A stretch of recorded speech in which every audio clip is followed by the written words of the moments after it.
আসসালামু আলাইকুম, কেমন আছেন সবাই? সকাল সকাল ঘুম থেকে উঠে রেডি হয়ে গেলাম মাটা খাওয়ার উদ্দেশ্যে।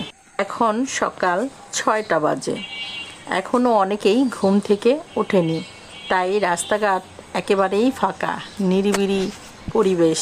আমি ও আমার বর রেডি হয়ে বের হয়ে গেলাম আলদির উদ্দেশ্যে। আমরা মুন্সিগঞ্জ আলদি বাজার মাটা খেতে যাব। সকালের এই নিরিবিলি কোলাহল মুক্ত পরিবেশটা এত ভালো লাগছে যা বলে বোঝানোর মতো নয়। আর হাঁটতে হাঁটতে মেন রোডে উঠে গেলাম।